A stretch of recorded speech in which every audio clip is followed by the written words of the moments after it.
Bonjour Victor Chapotard, Bonjour Philippe. vous êtes chef de projet stratégie chez GRDF. L'innovation, elle est essentielle pour accompagner la transition énergétique et l'intégration des gaz renouvelables. Et GRDF explore notamment des solutions prometteuses comme la pyrogazéification. En quoi ce type de technologie permet à l'entreprise de répondre à mission de décarbonation? Alors il faut savoir que dans le projet d'entreprise de GRDF, il y a une partie importante pour la production de gaz renouvelable. On a un objectif de multiplier par 5 la production de gaz renouvelable d'ici à 2030. Et ça passe également par la production de gaz renouvelable par des nouvelles filières, et donc en particulier par la pyrogazéification.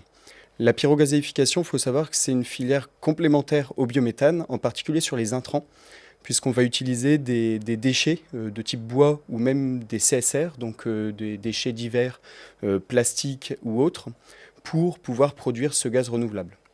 Ça passe par un procédé où on monte en température, en pression, mais en défaut d'oxygène, et ça nous permet de produire tout un gaz qu'on va ensuite mettre aux spécifications pour injection dans le réseau. Donc on a évoqué là la pyrogazéification, mais il y a aussi d'autres technologies qui sont développées, qui sont suivies par GRDF, comme Tout par à fait. exemple la méthanation.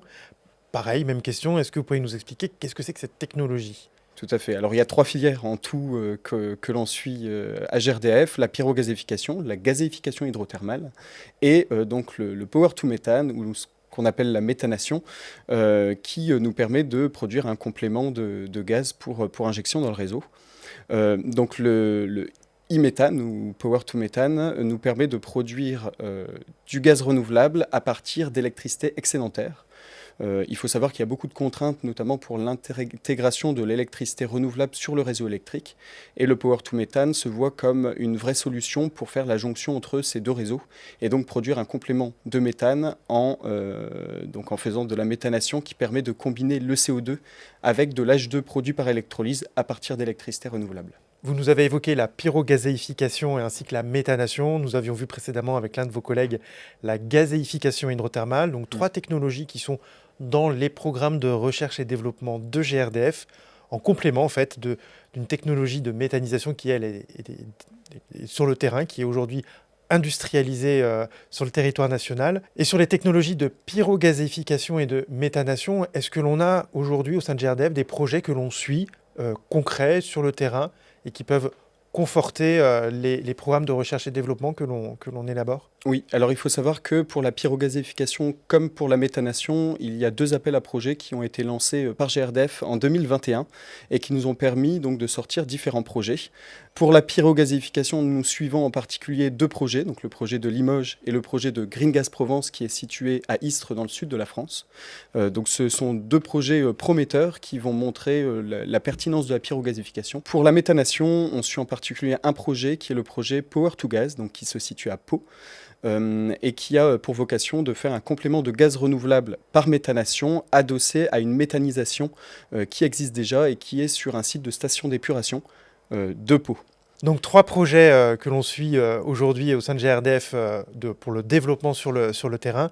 Et quels sont les objectifs en fait de cet accompagnement que l'on a pour la filière? L'objectif, avant tout, c'est de montrer que le lancement de la filière est possible à travers ces premiers projets. Et pour GRDF en particulier, on s'intéresse à la compatibilité de ces méthodes de production avec nos réseaux. Donc en particulier avec des sujets de qualité gaz, de certification d'un point de vue ACV ou RED, sur lesquels on accompagne également les projets. Et on va faire également tout ce qui va être suivi de performance pour s'assurer en tout cas cette compatibilité avec nos réseaux. Et peut-être pour repréciser entre le suivi des ACV et la réglementation RED, peut-être préciser un petit peu ce que c'est. Alors, quand on parle d'ACV, en effet, c'est une analyse de cycle de vie. Donc, c'est s'assurer que le projet, en termes d'émissions globales, apporte tous les bénéfices que nous cherchons pour la filière.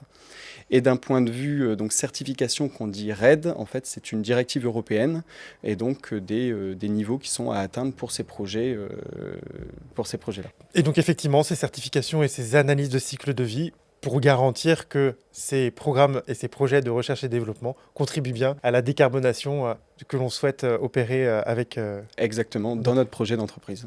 Merci beaucoup Victor pour ces éléments qui nous permettront j'imagine à l'avenir de revenir sur le suivi de ces projets pour vérifier que effectivement on a une filière prometteuse en termes de production d'énergie renouvelable. Merci beaucoup Philippe.